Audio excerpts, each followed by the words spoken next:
എന്നെ കുറ്റപ്പെടുത്താനും പറഞ്ഞു പേടിപ്പിക്കാനും എല്ലാവർക്കും വലിയ മിടുക്കായിരുന്നല്ലോ. അല്ല, ഇപ്പൊ ആർക്കൊന്നും പറയാനില്ലേ? യഥാർത്ഥത്തിൽ കുറ്റം ചെയ്ത ആരാണെന്ന് സ്വയം സമ്മതിച്ച് പിടികൊടുത്തത് കണ്ടോ? ഇതൊക്കെയാ പറയുന്നത്. ഞാൻ പറയുന്നത് കേൾക്കണമെന്ന്. ഗോകുല് പിടികൊടുത്തതിന്റെ പിന്നിലെ കാരണം എന്താണെന്ന് ഇപ്പൊ നമുക്കറിയില്ല. അതുകൊണ്ട് മുഴുവൻ തെറ്റും ഗോകുലിന്റെ മാത്രമാണെന്ന് അങ്ങനെ വിശ്വസിക്കാനും കഴിയില്ല. അത് ശരി. കുറ്റം ചെയ്തവൻ പിടിക്കപ്പെടുമെന്നായപ്പോ സ്വയം കീഴടങ്ങി. എന്നിട്ടും അത് വിശ്വസിക്കാൻ നിനക്ക് പറ്റുന്നില്ല. അതെന്താണെന്ന് എനിക്ക് മനസ്സിലാവുന്നില്ല. അല്ല, നിന്റെ മനസ്സിൽ എന്തായിരുന്നു? എന്നെ പോലീസ് അറസ്റ്റ് ചെയ്യണമെന്നായിരുന്നോ? അമ്മ എന്തൊക്കെയാ പറയുന്നേ? അല്ലാതെ പിന്നെ ഇതിനൊക്കെ എന്തു മറുപടി പറയാനാടാ? സത്യയുടെ ഗോകുലിനെ കുറിച്ച് പറഞ്ഞല്ലേ, അല്ലാതെ അമ്മ അതിൽ കുറ്റക്കാരിയാണെന്നൊന്നും പറഞ്ഞില്ലല്ലോ. അവൻ എന്തു മനസ്സിൽ വെച്ചാ പറഞ്ഞെന്ന് എനിക്കറിയാം.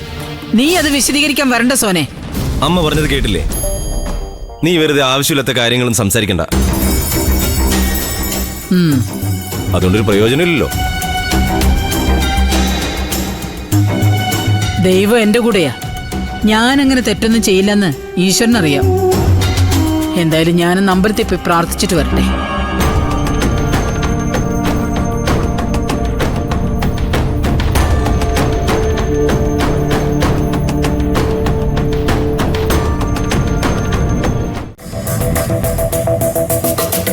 ഗോകുൽ ഇങ്ങനെ എന്തോ ചെയ്തിട്ടുണ്ടെന്ന് എനിക്ക് ഉറപ്പായിരുന്നു. അതാ ഞാൻ സത്യം പുറത്തു കൊണ്ടുവരാൻ ശ്രമിച്ചത്. മുംബൈയിലേക്കുള്ള കണ്ടെയ്നർ കയറ്റി അയച്ചിട്ട് അവൻ എന്ത് പറ്റിയെന്ന് ഒരു അറിവുമില്ലല്ലോ. അവിടെ എത്തിയിട്ടും അവൻ എന്താ നമ്മളെ വിളിക്കാത്തത്? അവരെന്തെങ്കിലും പറ്റിയിട്ടുണ്ടാവുമോ? എനിക്കത് ആലോചിച്ചിട്ട് മനസ്സിനൊരു സമാധാനം കിട്ടുന്നില്ല. ഇനി ഇതൊക്കെ രജനി അറിഞ്ഞാ എന്താവും അവസ്ഥ? അവളിതൊക്കെ എങ്ങനെ സഹിക്കും? തൽക്കാലം രജനി ഇതറിയണ്ട. മോൾ അവളോടൊന്നും പറയണ്ട.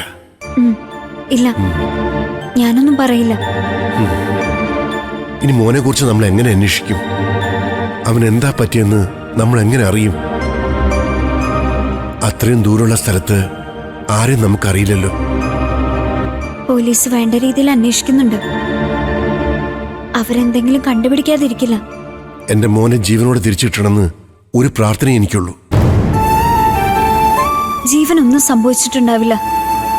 ജീവൻ തിരിച്ചു വരും. മറിച്ചെന്തെങ്കിലും സംഭവിച്ചാ മകനെ നഷ്ടപ്പെടുന്ന വേദന എന്താന്ന് ഗോകുലിന്റെ അമ്മയും അച്ഛനും അറിയും.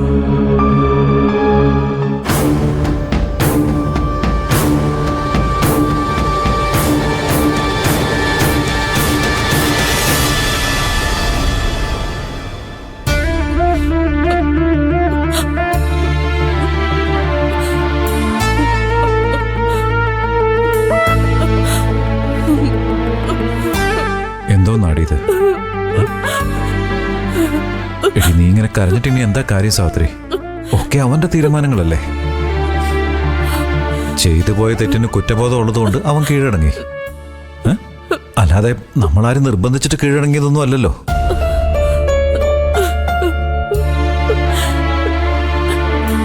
എന്നാലും നമ്മുടെ മോൻ, അവൻ ഈ ലോകത്തിന് മുമ്പിൽ കുറ്റവാളിയായില്ലേ സച്ചേട്ടാ? നമ്മൾ ഇനി എങ്ങനെ പുറത്തിറങ്ങി മനുഷ്യരുടെ മുഖത്ത് നോക്കും?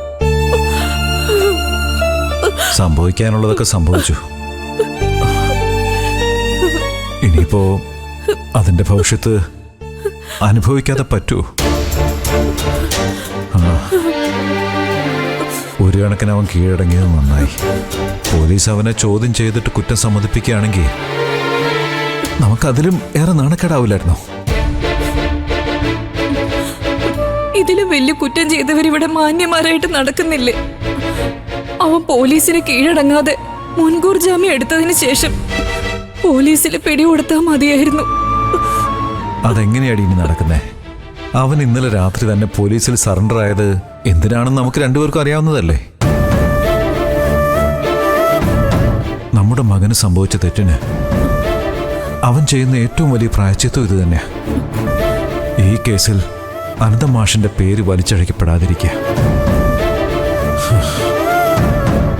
അത് നമ്മളും ആഗ്രഹിക്കുന്ന കാര്യമല്ലേ സാവിത്രി? എന്നാലും എന്റെ മോനെ കോടതിയിൽ ഹാജരാക്കി റിമാൻഡ് ചെയ്യുന്ന കാര്യം എനിക്ക് ചിന്തിക്കാൻ പോലും കഴിയുന്നില്ല സച്ചിയേട്ടാ.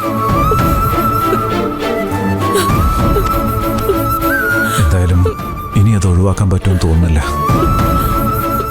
അവനെ റിമാൻഡ് ചെയ്യും. ചെയ്യട്ടെ. അതിനുശേഷം നമ്മുടെ മോനെ നമ്മൾ ഇറക്കിക്കൊണ്ടുവരും. മുംബൈയിലേക്ക് കയറ്റിവിട്ട ജീവൻ രാജിനെ പോലീസ് കണ്ടെത്തിയ അവന് ഒരു ശിക്ഷയും കിട്ടാത്ത വിധം നമ്മൾ ഈ കേസ് ഒതുക്കി തീർക്കും.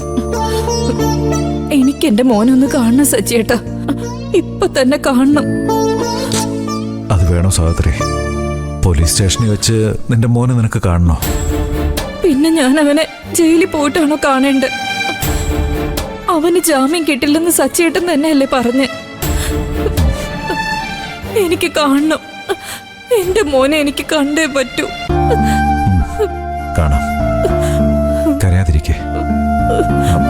നമുക്ക് പോയി കാണാമല്ലോ. നീ കരയാതിരിക്കേ. വാ, അവിടെ നിന്ന് എഴുന്നേക്ക്. എഴുന്നേക്ക്. വാ വാ. ചെല്ലേ, ചെന്ന് ഡ്രസ്സ് മാറിയിട്ട് വാ. ചെല്ല്.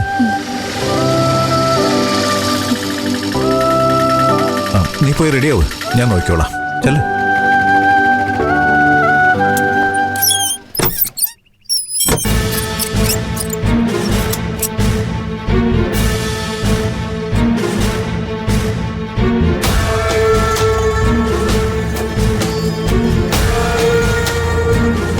എന്താ സുശീലേ, എല്ലാവരെയും രക്ഷിച്ച് എന്റെ മോൻ കുറ്റം ഏറ്റെടുത്തില്ലേ?